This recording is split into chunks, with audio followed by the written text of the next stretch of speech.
لله والحمد لله لا إله إلا الله وحده لا شريك له له الملك وله الحمد وهو على كل شيء قدير. رب أسألك خير ما في هذه الليلة وخير ما بعدها، وأعوذ بك من شر ما في هذه الليلة وشر ما بعدها.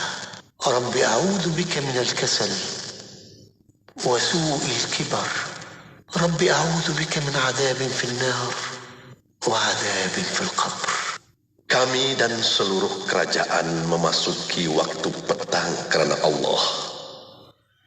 Segala puji bagi Allah. Tiada sesembahan yang berhak disembah melainkan Allah semata. Tiada sekutu baginya.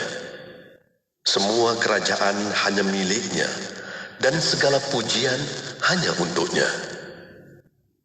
Dia Maha Berkuasa atas segala sesuatu.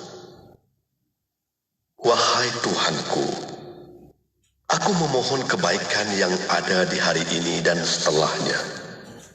Sebaliknya aku memohon perlindungan dari keburukan yang ada di hari ini dan setelahnya. Wahai Tuhanku, aku berlindung kepadamu dari kemalasan dan buruknya umur tua.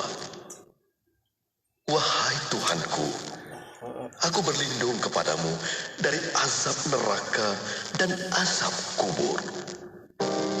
Kapsul Haji ini dibawakan kepada anda oleh Aman Palestin. Layari www.jommenyumbang.com. Bangkit berjuang bersama. Di antara syarat istita'ah yang melibatkan kesihatan mukallaf, orang yang diwajibkan mengerjakan ibadat haji, iaitu mukallaf yang sihat tubuh badan. Ini disebut oleh Datuk Usamah bin Ibrahim Al-Filali dalam kata kerjanya Istita'ah fil Hajj wal Mutaghayyirat Al-Mu'asirah. Dia berkata bahawa mukallaf yang sihat tubuh badan, dia wajib untuk pergi haji. Jika lemah dengan sebab tua atau sakit ataupun yang tiada peluang untuk sembuh, hendaklah dia mewakilkan kepada orang lain untuk melakukan haji untuknya. Dalam mazhab Hanafi sebagai contoh, haji tidak wajib bagi mereka yang sakit, tidak berupaya, lumpuh atau mati sebelah tubuh, orang buta walaupun ada pemandu. Begitu juga orang tua yang tidak boleh duduk tetap di atas kenderaan, orang yang terkurung atau yang ditahan oleh penguasa yang zalim daripada melakukan haji. Semua ini, kata imam dalam mazhab Hanafi, haji tidak wajib bagi mereka kerana mereka tidak ada kemampuan dari sudut kesihatan ataupun kemampuan dari sudut yang mewajibkan mereka untuk mengerjakan ibadat haji. Ini kerana Allah SWT meletakkan kemampuan sebagai syarat untuk diwajibkan haji, yang bermaksud kemampuan itu iaitu yang sanggup memikul segala tanggungjawab dipanggil taklif, iaitu yang mempunyai segala punca dan kemudahan yang baik dan sempurna yang boleh menyampaikan seseorang itu untuk mengerjakan ibadah haji di Tanah Suci. Dalam resolusi Muzakarah Haji Peringkat Kebangsaan ke-25 yang dibentangkan, pesakit yang mengidap penyakit kronik yang tidak ada harapan sembuh seperti sakit buah pinggang yang sedang menjalani rawatan hemodialisis dan seumpamanya tidak wajib menunaikan ibadat haji. Pesakit kronik adalah wajib melaksanakan badal haji sekiranya berkemampuan daripada sudut keuangan, dan sekiranya telah sembuh daripada sakit kronik, individu tersebut wajib menunaikan ibadat haji jika berkemampuan. Jadi maksudnya, apabila kita ingin menjadikan diri kita mampu, maka jagalah kesihatan, jagalah pemakanan kita, jagalah fizikal kita ini. Semoga dengan itu kita dapat menyempurnakan ibadat haji kita dan haji kita diterima oleh Allah Subhanahu Wa Taala, insya-Allah. Kapsul Haji itu tadi dibawakan secara eksklusif untuk anda oleh Aman Palestin. Layari www.jommenyumbang.com. Bangkit berjuang bersama. Ukirkan senyuman di wajah mereka sebagai tanda ingatan dan rasa cinta kita. Jadikan Aidil-Adha kali ini Aidil-Adha yang paling bermakna buat saudara kita di Palestin, Syria dan Yaman. Ayo bersama kita tunaikan ibadah korban kita melalui kempen ibadah korban di Bumi Anbiya anjuran Aman Palestin. Layari laman sesawang www.jommenyumbang.com untuk maklumat lanjut. Bangkit berjuang bersama.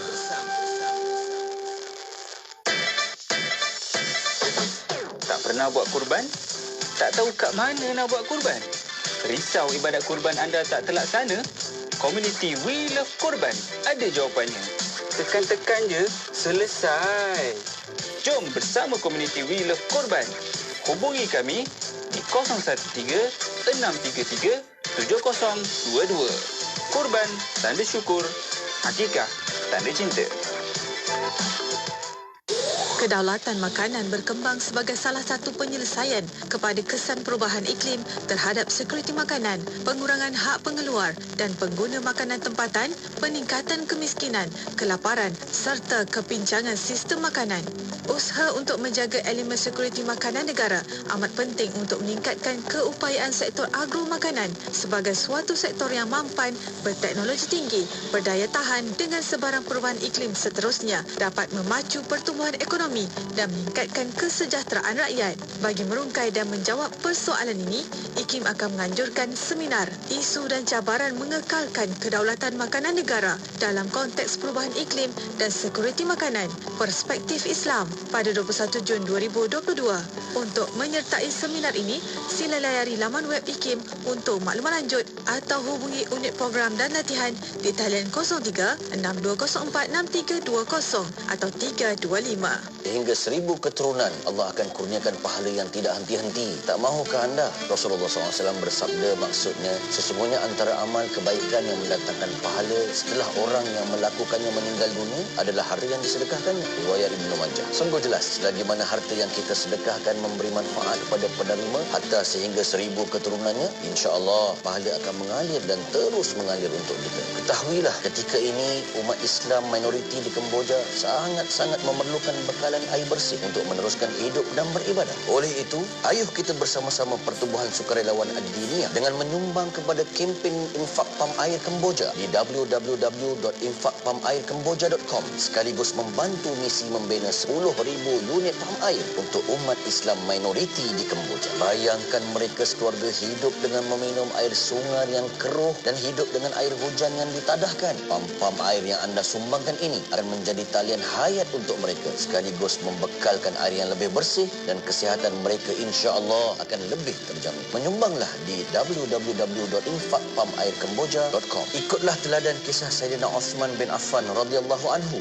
yang membeli telaga dari seorang Yahudi dan mewakafkannya kepada penduduk Madinah. Lalu tanah di sekitar telaga juga menjadi subur dan tanaman di kawasan sekitar memberikan pulangan yang besar kepada kerajaan Khalifah Islam hinggalah ke hari ini. Berinfaklah kepada kempen infak pam air Kemboja sekarang di www.infakpamairkemboja.com. Infak dikit tanda ingat, infak banyak tanda mampu. Selagi mana air ini digunakan hingga beberapa keturunan pun, selagi itu pahala mengalir untuk anda seperti mana mengalirnya air untuk mereka dari pam yang anda sumbangkan. Kita lapangkan kesusahan mereka ketika ini. Insya-Allah Allah janji akan lapangkan kesusahan kita serta ganda-gandakan rezeki kita bukan sahaja di dunia juga di akhirat kelak. Berinfaklah di www.infakpamairkemboja.com.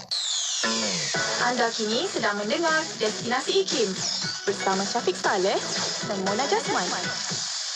Inspirasi Inforia Islami hanya di Radio Suti Kefahaman Islam Malaysia. Assalamualaikum warahmatullahi taala wabarakatuh kepada para pendengar yang masih setia bersama kami yang berbuka radio pada waktu ini, masih bersama Destinasi IKIM bersama saya Mona Jasman dan juga Syafiq Saleh. Betul, anda dah pun membuat pilihan yang tepat mendengarkan Radio IKIM dan di waktu ini kejap lagi kita akan ikuti rancangan Islam Agamaku. Perkongsian menerusi rancangan ini kita nak bawakan cerita yang baik-baik sebagai mesej dakwah yang boleh sama-sama kita sampaikan kepada orang sekeliling kita. Ya, betul. Dan untuk para pendengar, kita akan membawa secara langsung di FB Live IKIM FM, di YouTube IKIM Media. Untuk soalan pertanyaan, boleh hantarkan melalui WhatsApp konti 0112900404 dan juga boleh tinggalkan soalan anda di FB Live IKIM FM, di YouTube IKIM Media. Betul. Pada petang ini kita nak teruskan lagi perkongsian bersama dengan Al-Fadhil Ustaz Dr. Nizam Abdul Kadir, merupakan pensyarah kanan dari Universiti Putra Malaysia, dan petang ini kita nak bincang tajuk kehidupan Nabi SAW dalam masyarakat jahiliyah.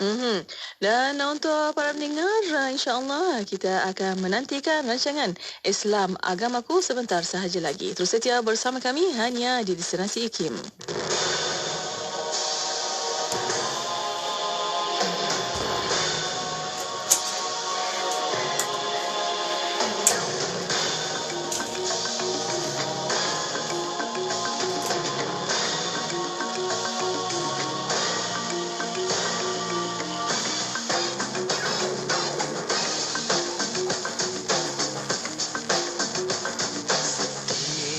insan pasti merasa saat perpisahan terakhir.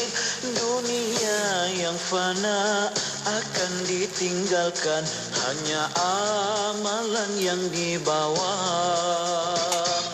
Dengar sayu surah dibaca, sayunya alunan suara. Jemas di dada, lemah tak bermaya, terbuka hijab di depan mata. Selamat tinggal pada semua, berpisah kita selamanya. Kita tak sama, nasib di sana, baikkah atau sebaliknya. Amalan dan takwa jadi bekalan, sejahtera bahagia pulang ke sana.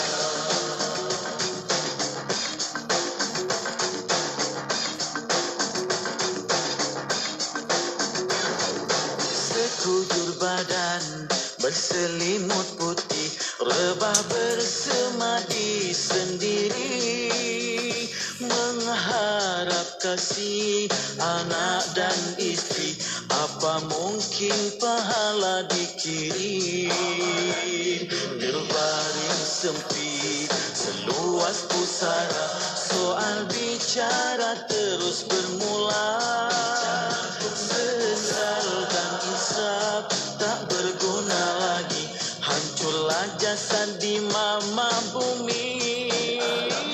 Berpisah sudah segalanya, yang tinggal hanyalah kenangan. Diiring doa dan air mata, yang pergi takkan kembali lagi.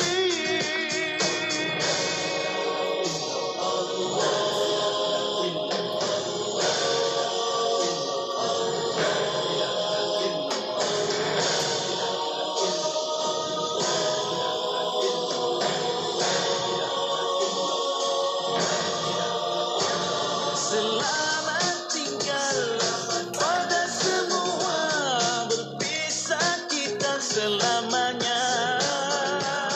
Kita tak sama, nasib di sana, baikkah atau sebaliknya. Berpisah sudah segalanya, yang tinggal hanyalah kenangan. Diiring doa dan air mata, yang pergi takkan kembali lagi. Amalan dan takwa jadi bekalan, sejahtera bahagia pulang ke sana.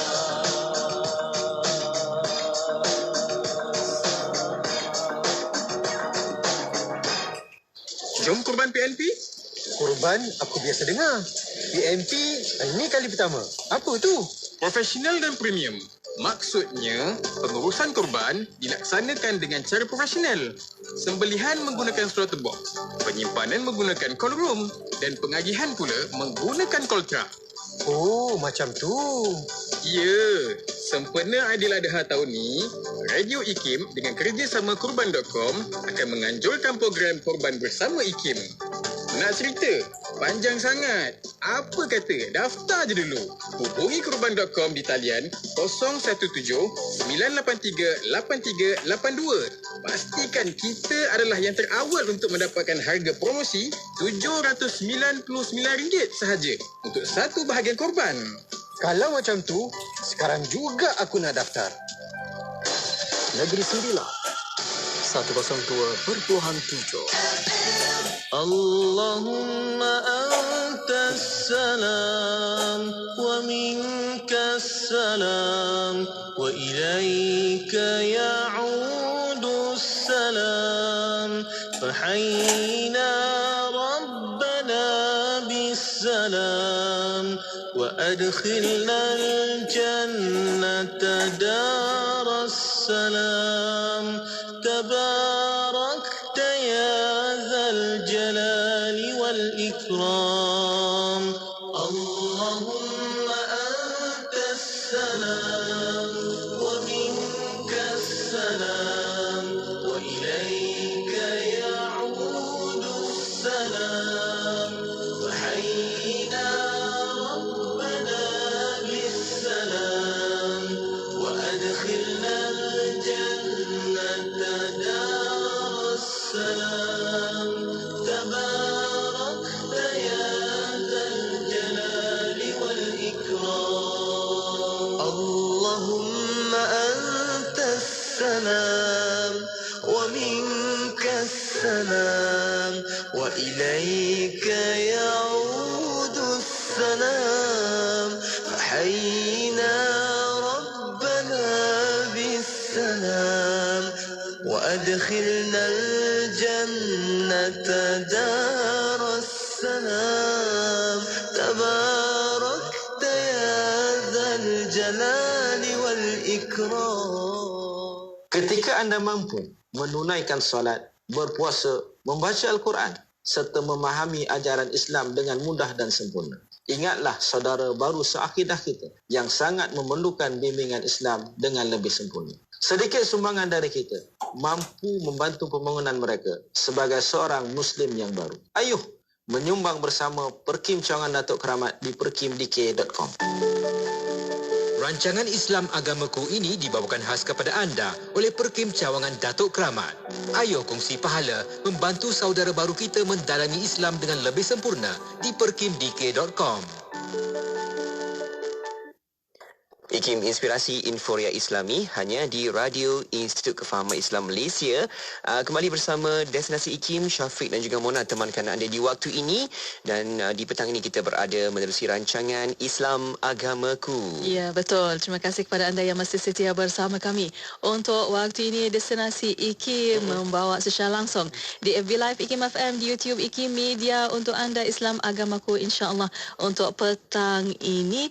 Dan seperti biasa untuk Islam Agamaku dan rancangan yang kita bawakan khas untuk anda, kita sentiasa buka talian untuk anda tanyakan soalan anda melalui WhatsApp konti 0112900404 dan juga boleh tinggalkan soalan anda di FB Live IKIM FM, di YouTube IKIM Media. Betul Mona, sebab apa kita boleh bertanya dengan panel kita yang dah pun berada di talian ketika ini bersama dengan tetamu kita Al-Fadhil Ustaz Dr. Muhammad Nizam Abdul Kadir, merupakan pensyarah kanan dari Jabatan Pengajian Kenegaraan dan Ketamadunan Fakulti Ekologi Manusia Universiti Putra Malaysia. Assalamualaikum Doktor.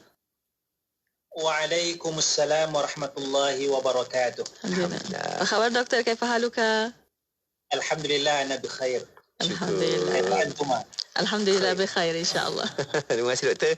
Masih lagi ruangkan masa bersama kita Doktor, dan nak teruskan lagi perkongsian menerusi rancangan ini yang bawakan tajuk-tajuk yang begitu sangat penting kepada kita, sebab kita boleh sama-sama nak wawarkan lagi, kita nak hebah-hebahkan lagi apa keindahan Islam yang boleh sama-sama kita sebarkan ke sekeliling kita ini.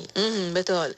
Dan untuk petang ini Doktor akan fokus dan membincangkan tentang tajuk kehidupan Nabi Rasulullah SAW dalam masyarakat jahiliyah. Baik Doktor, jom kita mulakan sesi bicara kita untuk tajuk ini. Silakan Doktor.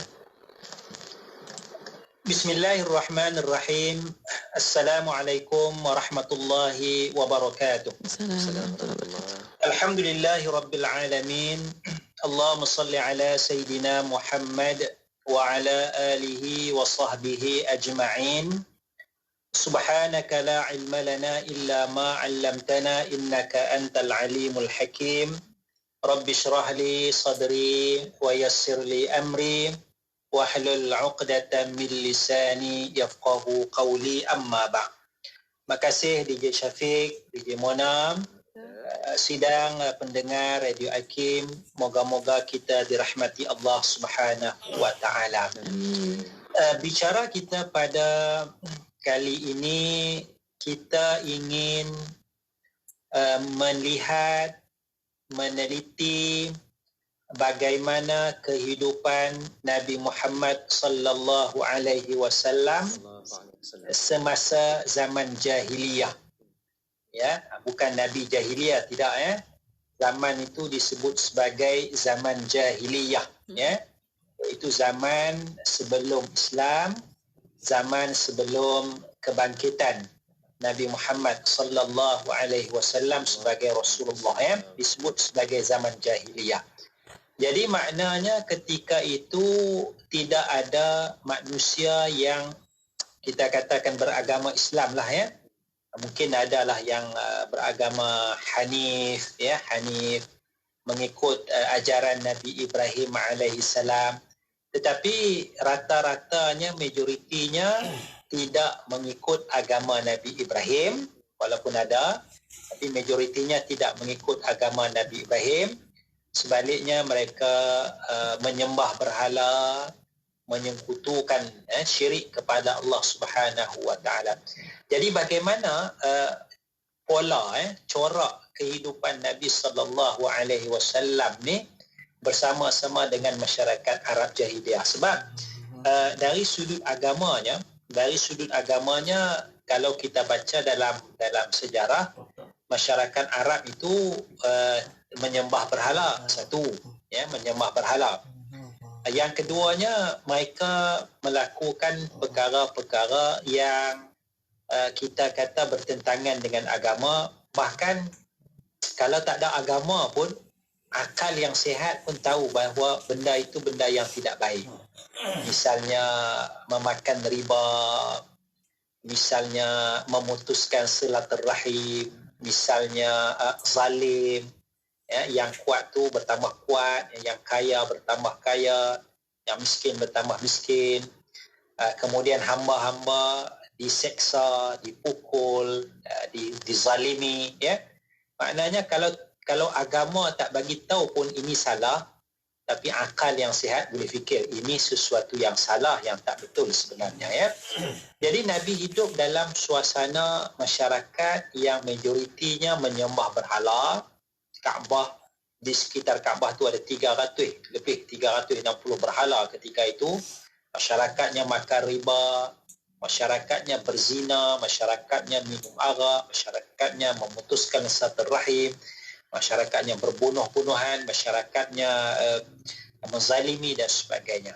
Jadi ini kita katakan bagaimana kita nak reflect kepada diri kita kalaulah kita berada dalam suasana yang sebegini. Katalah sebagai Muslim mu'allaf, ya, kita hidup dalam kampung, dalam kawasan tempat tinggal kita itu, ya, majoritinya tidak beragama Islam. Jadi mereka tidak patuh kepada perkara-perkara yang dilarang dalam Islam lah, sebab mereka tak beragama Islam. Jadi bagaimana contoh kehidupan Nabi sallallahu alaihi wasallam ini boleh menjadi kita reflektkan kepada diri kita, ya. Jadi bila mana kita tengok sejarah kehidupan Rasulullah sallallahu alaihi wasallam, kita akan dapati bahawa Nabi sallallahu alaihi wasallam tidak menentang ya perkara-perkara tersebut. Bahkan Nabi hidup, ya, secara baik bersama-sama dengan masyarakat Arab jahiliyah, tetapi Nabi tidak melakukan perkara-perkara jahiliyah, ya. Nabi hidup bersama, tetapi Nabi tidak melakukan perkara jahiliyah. Maksudnya kalau masyarakat Arab ketika itu menyembah berhala, Nabi SAW tidak menyembah berhala. Nabi tidak menyembah berhala, hidup bersama, tapi Nabi tidak menyembah berhala. Kalau masyarakat Arab ketika itu minum arak, Nabi SAW tidak minum arak. Kalau masyarakat Arab jahiliyah ketika itu melakukan perbuatan zina, Nabi SAW tidak melakukan zina. Kalau masyarakat Arab ketika itu memakan riba, Nabi SAW tidak makan riba. Kalau masyarakat Arab ketika itu memutuskan silaturahim, ya, Nabi SAW tidak memutuskan silaturahim.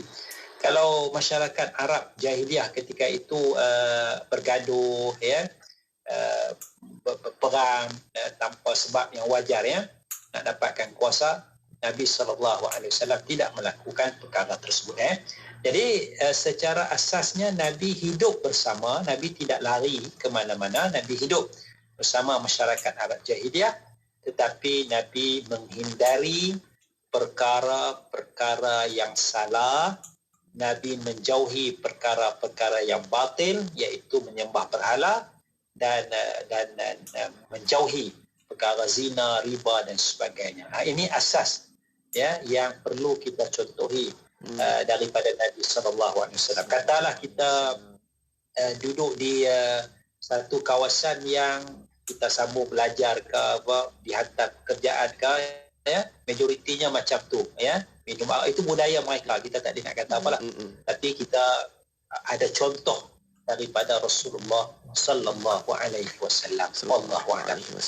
Masya-Allah, itu dia. Di awalnya kita dapat makluman di situ bahawa bagaimana peristiwa dan juga situasi apabila baginda berada di situ kawasan, pasti akan dapat kebaikan dan juga hikmahnya di situ. Insya-Allah kita akan teruskan lagi bagaimana kita boleh terapkan juga kan cara kaedah baginda Nabi dalam kehidupan seharian kita, dan kita buka ruang peluang kepada sahabat kita kan Mona untuk hantarkan soalan pertanyaan. Ya, betul.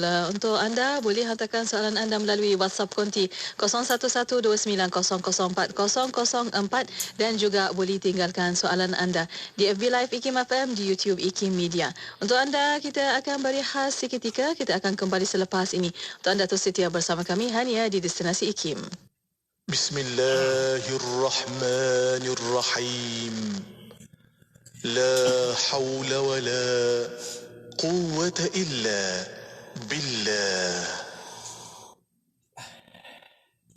لا حول ولا قوة إلا بالله لا حول ولا قوة إلا بالله لا حول ولا قوة إلا بالله لا حول ولا قوة إلا بالله لا حول ولا قوة إلا بالله لا حول ولا قوة إلا بالله لا حول ولا قوة إلا بالله لا حول ولا قوة إلا بالله لا حول ولا قوة إلا بالله لا حول ولا قوة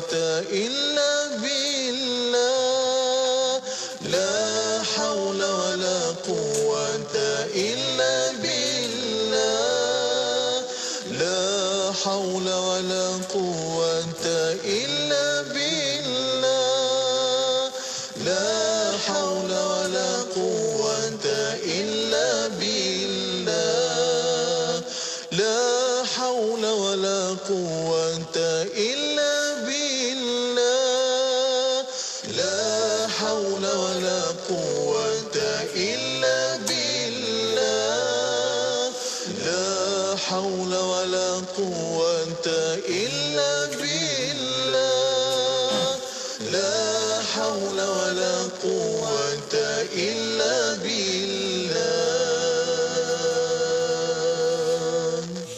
Ketika anda mampu menunaikan solat, berpuasa, membaca Al-Quran serta memahami ajaran Islam dengan mudah dan sempurna, ingatlah saudara baru seakidah kita yang sangat memerlukan bimbingan Islam dengan lebih sempurna.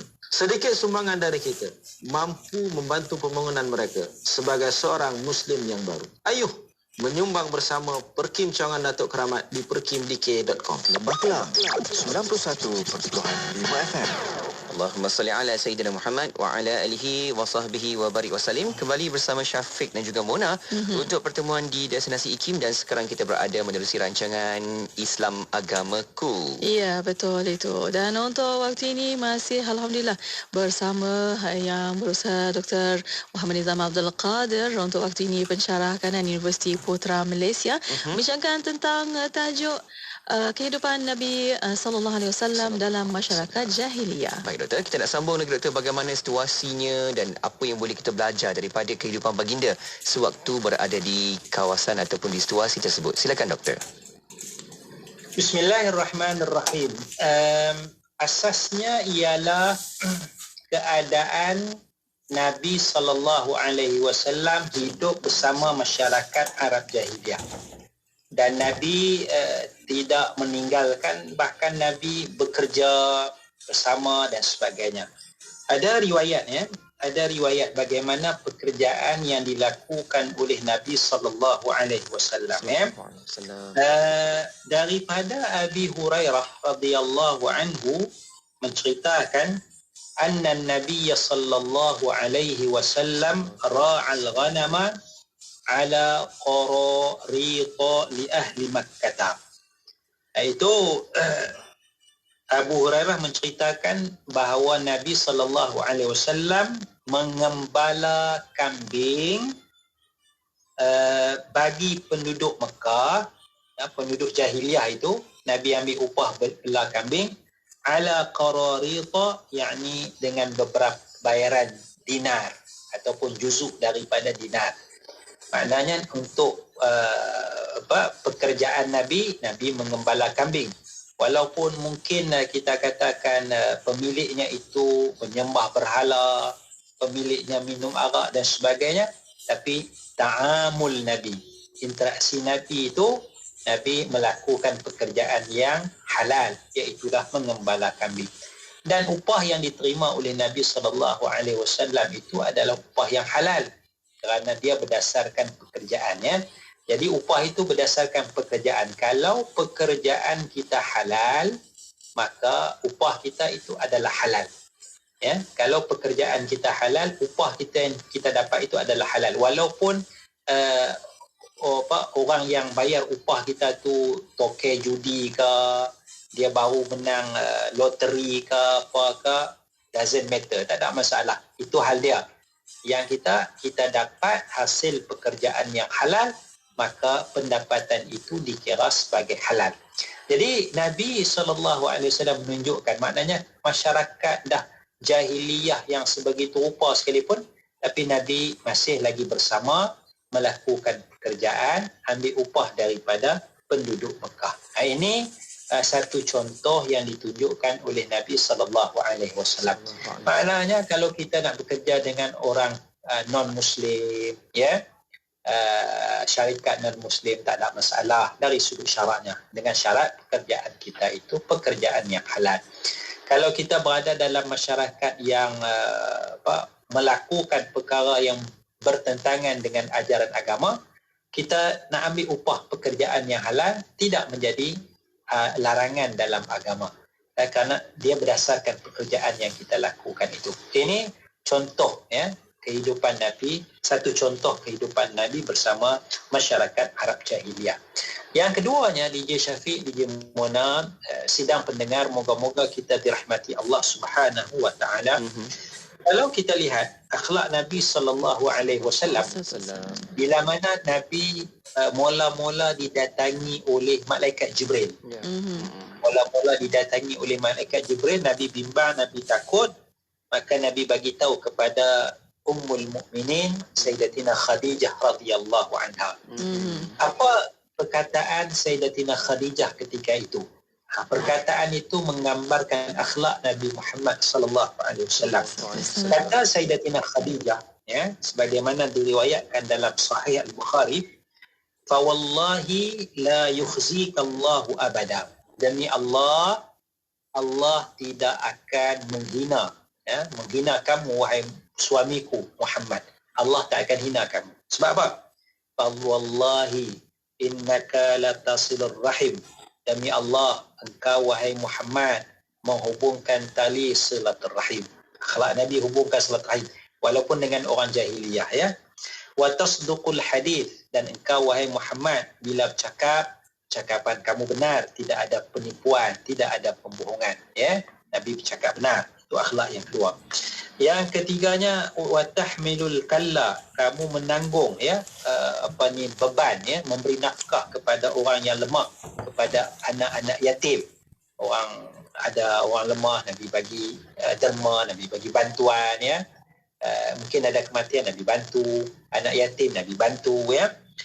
Wa taksibul ma'dum, dan kamu, ya, carilah bagi rezeki kepada orang yang ni, wa taqrid dhaif, dan bagi makan kepada tetamu, dan kamu bantu atas musibah-musibah yang menimpa. Jadi perkataan Sayyidatina Khadijah radhiyallahu anha itu menunjukkan bagaimana Nabi berta'amul, ataupun Nabi berinteraksi dengan masyarakat Arab jahiliyah.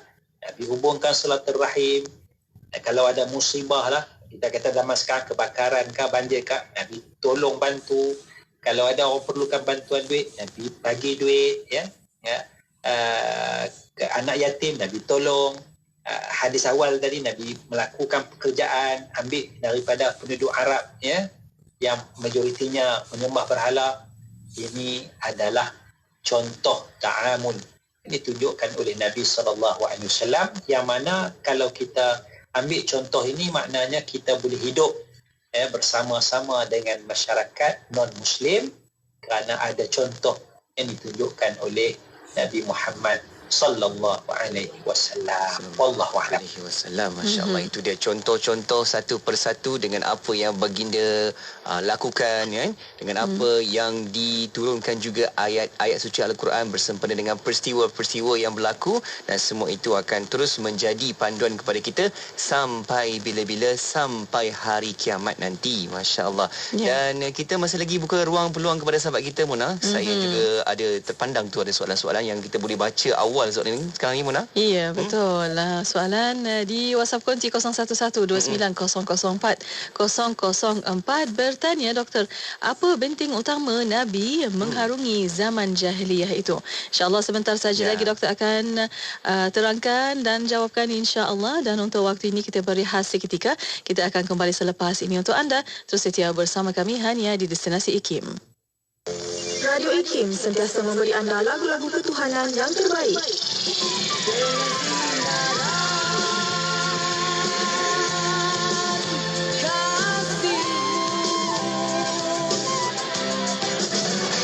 Hilangkan keraguan, terangkan kegelapan apa yang ada di langit dan bumi.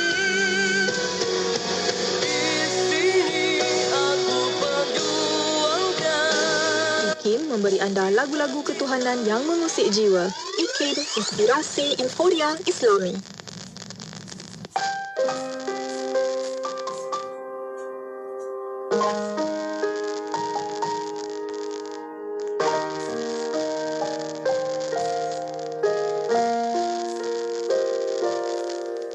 At-Tawwab. Apa makna At-Tawwab? At-Tawwab artinya yang maha menerima taubat. Kita ini pentaubat. Dia maha menerima.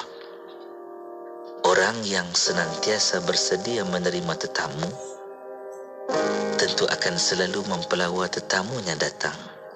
Hal yang sama, lebih hebat pada Allah, kerana dia sentiasa menanti saat kita memohon, Ya Allah, aku bertaubat padamu.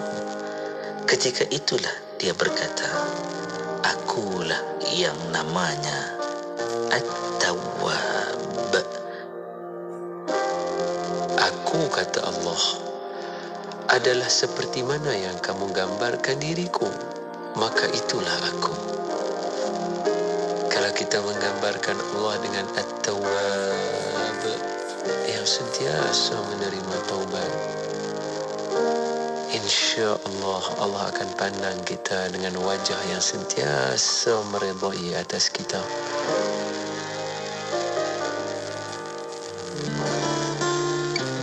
Pensel makin lama kita guna makin pendek.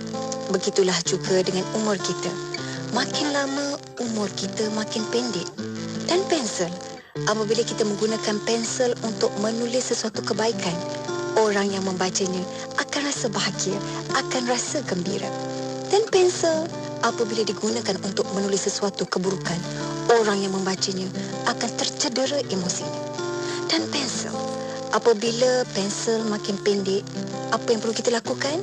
Kita perlu asah pensel itu. Perbuatan mengasah pensel ini adalah sesuatu yang menyakitkan, yang memerikkan, tersiat kulit pensel itu. Begitu jugalah dalam kehidupan kita. Ada pahit, ada getir, ada ujian dalam kehidupan kita. Apabila pensel itu kembali tajam, pensel ini akan teruskan tanggungjawabnya untuk menulis kebaikan. Dan begitulah kehidupan kita. Setelah kita melalui pelbagai jenis ujian, kita terus menjadi insan yang bermanfaat. Seperti mana Nabi kata, khairun nas anfa'ahum linnas. Sebaik-baik manusia adalah orang memberi manfaat kepada orang lain. Jom jadi pensel yang sentiasa memberi manfaat. Dari saya, Heliza Helmi. Nak dengar rancangan santapan jiwa untuk kehidupan? Semuanya ada di IKIM. Inspirasi Inforia Islami. Bismillah, alhamdulillah, wassalatu wassalamu ala rasulillah. Alhamdulillah masih bersama Destinasi IKIM pada waktu ini untuk rancangan Islam Agamaku.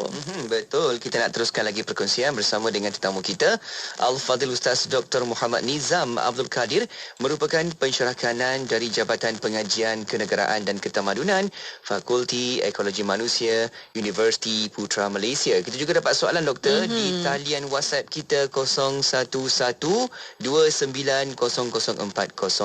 Silakan, mana soalannya? Iya, soalannya bertanya, apa benteng utama Nabi SAW mengharungi zaman jahiliyah? Silakan doktor. Doktor? Mute doktor. Mohon izin doktor, tekankan butang. Baik. Silakan. Persoalan dia, apakah benteng asasnya Nabi boleh mengharungi kita kata godaan-godaan pada zaman jahiliah ni. Maknanya sepatutnya seseorang itu akan dipengaruhi oleh masyarakat dan persekitaran. Kalau masyarakat tu minum arak, sudah tentu seseorang tu akan minum arak. Kalau seseorang tu berzina, masyarakat berzina, tentu orang tu. Jadi bagaimana Nabi mengharungi perkara tersebut? Sedangkan belum ada wahyu lagi ketika itu. Di sinilah maknanya kata sebahagian ulama, misalnya disebut dalam kitab, kana Rasulullah sallallahu alaihi wasallam yatahalla bil qiyamil akhlaqiyati. Adalah Nabi Muhammad sallallahu alaihi wasallam ini walaupun belum jadi rasul lagi, tetapi berhias dengan akhlak nilai-nilai yang mulia, nilai-nilai yang tinggi. Jadi secara akalnya pun tahu dah ini benda yang tidak baik, maka Nabi SAW menjauhi perkara tersebut. Jadi maknanya sebagai panduan kepada kehidupan kita adalah kita kena berpegang teguh dengan akhlak yang mulia, walaupun masyarakat mungkin melakukan perkara yang tidak baik itu. Kerana Rasulullah, masyarakat buat benda jahat macam-macam, tapi Rasulullah tetap berpegang kepada akhlak mulia. Kerana itu adalah dasar, itu adalah prinsip. Jadi sebab itu jawapan daripada Sayyidatina Khadijah tadi itu sebut, Allah tak akan menghina kamu, fawallahi la yukhdika abada, Allah tak akan hina kamu, fawallahi innaka la tasilur rahim, demi Allah engkau Muhammad menghubungkan tali silaturahim, engkau memberi makan kepada tetamu, engkau tolong orang susah, anak yatim dan sebagainya. Ini semua akhlak mulia yang ditunjukkan oleh Rasulullah sallallahu alaihi wasallam. Sedangkan kalau kita tengok anak yatim ketika itu diherdik. Ra'aital ladzi yukadzibu bid-din fadzalikal ladzi yad'ul yatim. Orang yang mendustakan agama itu antaranya mereka yang mengherdik anak yatim. Maknanya perbuatan mengherdik anak yatim itu normal, biasa sebelum Islam. Tapi Rasulullah tidak melakukan perkara yang sedemikian. Wallahu a'lam. Masya-Allah, itu dia sikapnya, akhlaknya, adabnya dan juga perangainya yang sentiasa kita ikuti, kita teladani. Itulah baginda Nabi Muhammad sallallahu alaihi wasallam yang memiliki sifat dan juga adabnya seperti akhlak Al-Quran kan. Masya-Allah, dalam Al-Quran serananya. Okey, seterusnya kita dapat lagi soalan di Facebook. Ada yang bertanya, namanya Rahim Harun bertanya. Okey, doktor, ada tak orang lain juga yang tidak menyembah berhala ketika itu? Apakah status orang yang meninggal dunia ketika zaman itu tetapi tidak menyembah berhala walaupun Nabi tidak dilantik lagi? Bagaimana doktor? Bismillahirrahmanirrahim. Saya nyatakan di awal-awal tadi bahawa majoriti masyarakat Arab jahiliyah menyembah berhala. majoriti kerana kita melihat berhala yang begitu banyak di sekitar Kaabah tetapi ada yang tidak menyembah berhala Misalnya kalau kita baca dalam sejarah, sekadar yang saya baca kehidupan bapa Nabi Muhammad sallallahu alaihi wasallam, Abdullah. Saya tak jumpa lagi lah bapa Nabi menyembah berhala. Begitu juga kalau kita baca sejarah, saya pun tak pernah jumpa lagi mak Nabi, ibu Nabi Aminah menyembah berhala, tak jumpa lagi. Begitu juga kalau kita baca sejarah datuk Nabi Abdul Muttalib, saya pun tak jumpa Abdul Muttalib ni menyembah berhala. Bahkan bila Raja Habsyi tu, Habsyah tu nak runtuhkan Kaabah tu, Abdul Muttalib berunding, dia minta balik unta-unta, haiwan-haiwan tu, Kaabah tu dia serah kepada Allah kerana itu adalah ada penjaga dia. Itu maknanya keyakinan yang teguh, tauhid yang begitu kuat yang ada kepada Abdul Muttalib, datuk Nabi sallallahu alaihi wasallam. Maknanya ada orang yang tidak menyembah berhala, misalnya bapa Nabi tak ada riwayat wallahu a'lam lah, sekadar yang saya duk baca, tidak ada riwayat bapa Nabi menyembah berhala, tidak ada riwayat ibu Nabi menyembah berhala, tidak ada riwayat yang saya jumpa datuk Nabi Muhammad sallallahu alaihi wasallam menyembah berhala Jadi masih ada yang tidak menyembah berhala, dan ada agama Hanif, agama Hanif. Kita akan jumpa bila Nabi didatangi oleh malaikat Jibril tu balik kepada Khadijah, bawa jumpa dengan Waraqah bin Naufal. Waraqah bin Naufal pun tidak menyembah berhala kerana dia adalah alim dalam kitab Injil Itu satu beberapa contoh yang tidak menyembah berhala, bapa Nabi, ibu Nabi, datuk Nabi Muhammad sallallahu alaihi wasallam. Yang keduanya status mereka ini kalau kita baca dalam Al-Quran, a'udzubillahi minasyaitanir rajim, wa ma kunna mu'adzibina hatta nab'atha rasula. Dan Allah Subhanahu wa taala tidak mengazab, tidak menghukum dengan neraka sehinggalah Allah mengutuskan seorang rasul. Allah tak akan adab sesiapa pun sehingga Allah memutuskan seorang rasul dan dakwah itu sampai. Dakwah sampai. Kalau dakwah tu rasul ada tapi dakwah tak sampai. Kalau dakwah sampai tapi tak difahami, bahasanya belum dapat difahami lagi. Seolah-olah belum ada utusan yang Allah Taala bangkitkan. Allah kata Allah tidak akan menyiksa. Jadi maka ni disebut sebagai ahlul fatrah. Ahlul fatrah, yang fatrah tu makna di antara dua masa itu tidak ada rasul yang diutuskan kepada mereka. Jadi mereka ini kalau dasar Qurannya tidak diadab. Allahu a'lam. Ya, alhamdulillah. Terima kasih doktor. Ada soalan satu lagi bertanya, apakah kelebihan orang yang dapat bermimpi jumpa Nabi dan kelebihan di dunia dan di akhirat? Mohon pencerahan daripada doktor, silakan. Silakan doktor. Bismillahirrahmanirrahim. Kelebihan berjumpa Nabi, macam logik akalnya beginilah. Kalau kita boleh jumpa dengan Perdana Menteri bergambar, maknanya hebatlah kita ni, Kita boleh jumpa dengan menteri, boleh bergambar dengan agung, agung jemput pergi makan, maknanya hebatlah kita ni, Maka begitulah, kalau kita nak faham secara logik akalnya, kita dapat bersama-sama dengan Nabi. Kita cuma bermimpi melihat Nabi, tengok Nabi sallallahu alaihi wasallam. Maka itu ada kelebihannya.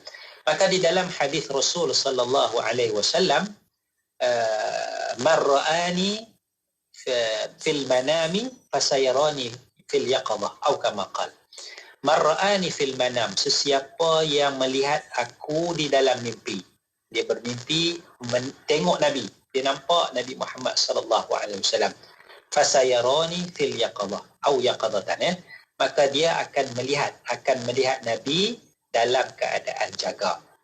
Jadi ulama sepakat bahawa mimpi bertemu dengan Nabi sallallahu alaihi wasallam itu adalah sesuatu yang harus, yang mungkin berlaku, boleh berlaku. Cuma dakwaan, cerita-cerita orang yang mimpi jumpa Nabi itu kita nak kena tapislah. Kita nak kena tapislah. Ini kalau jumpa orang isap dadah, dia pun kata dia mimpi jumpa Rasulullah. Rasulullah kata isap tu janganlah banyak sangat, sikit-sikit ya. Kita sikit jugalah kan. Tapi kalau yang dakwah tu bawa cerita tu orang baik, orang soleh, rajin baca Al-Quran, itu maknanya boleh dipercayai lah. Kita nak kena berhati-hati. Teorinya boleh mimpi jumpa Nabi, tapi dakwaan tu kita nak kena berhati-hati, ya, kena tabih juga. Yang keduanya, kelebihan dia akan tengok Nabi secara jaga. Apa makna secara jaga? Ada ulama kata di dunia ni pun dah nampak lah. Tapi ada ulama kata secara jaga itu ialah di akhirat nanti. Di akhirat nanti. Itu ada tafsiran-tafsiran, ya. Jadi apapun, sama ada secara di dunia ni nampak Nabi, bukan dalam tidur, ataupun di akhirat, kalaulah ya berlaku perkara kelebihan itu, kita kena berhati-hati, ya. Jangan kita duk bawa cerita, jajah cerita, ya, saya tengok Nabi, ya, secara jaga, ya. Kita kena jaga-jaga. Sebab apa? Sebab boleh menimbulkan fitnah. Yang keduanya, boleh disalahguna. Jadi ramai orang akan mendakwa tengok Nabi secara jaga, ya, dan ini akan jadi musibah kepada agama kita, kerana bila ramai orang dakwa tengok Nabi, jumpa Nabi secara jaga, hatta jumpa Nabi dalam mimpi pun, kalau kita tak jaga elok, tak kawal elok-elok, boleh disalahgunakan.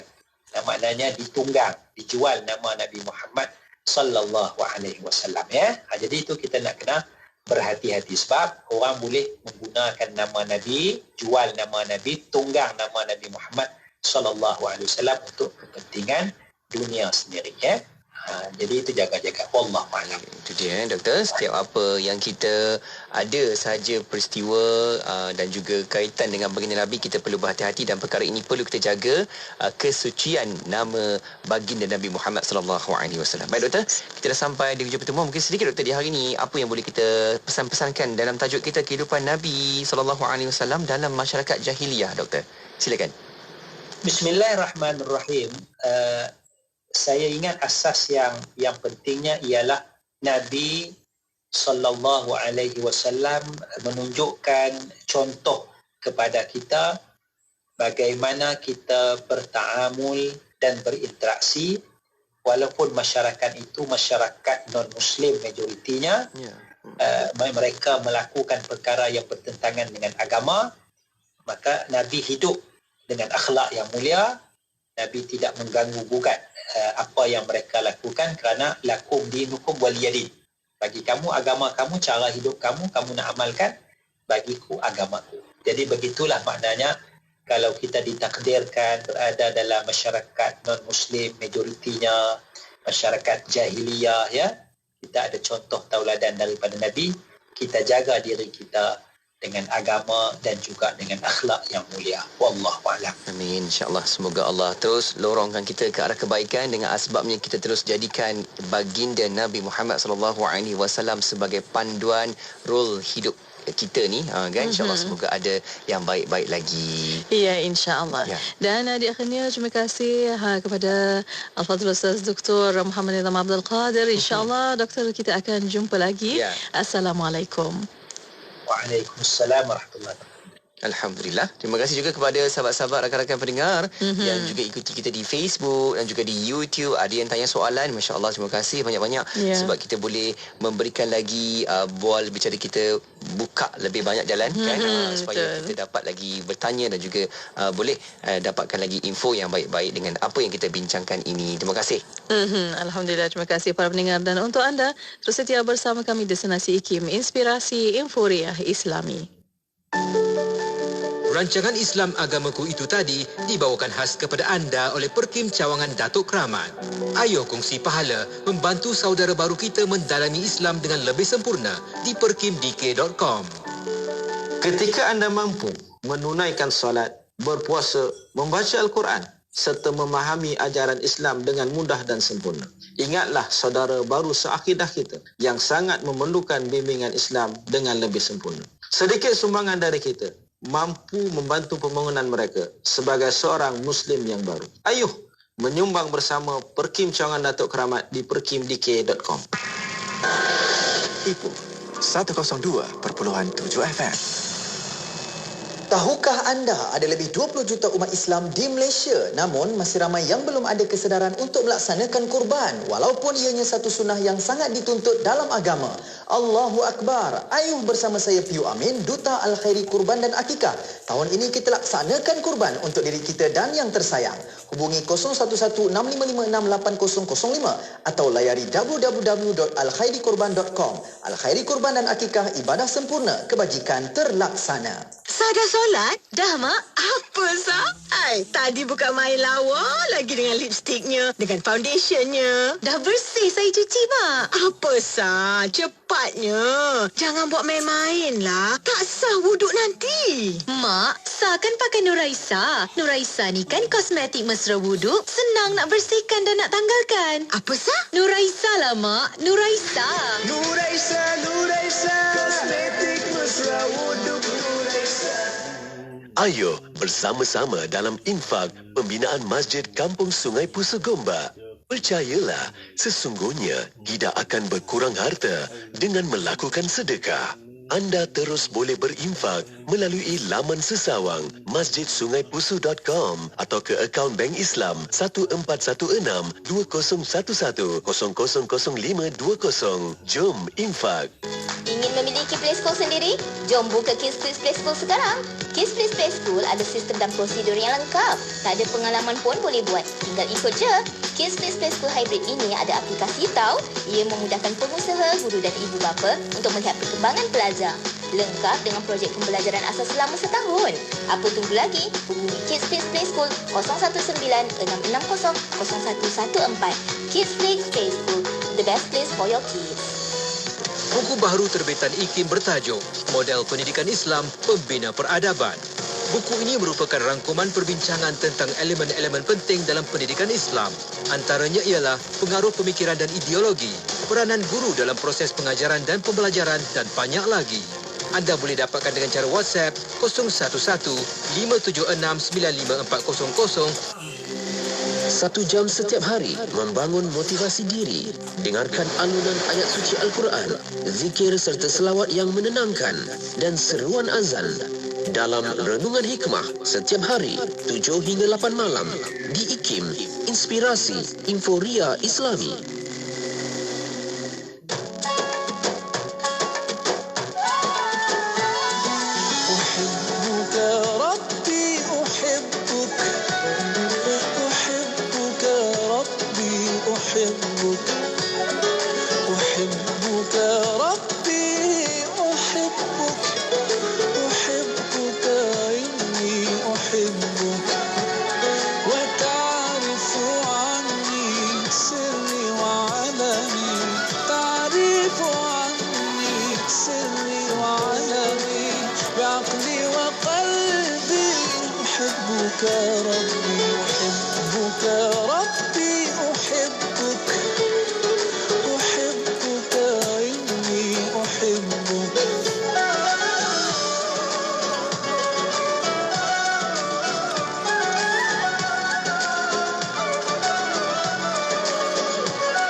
Inspirasi Inforia Islam, semuanya di IKIM.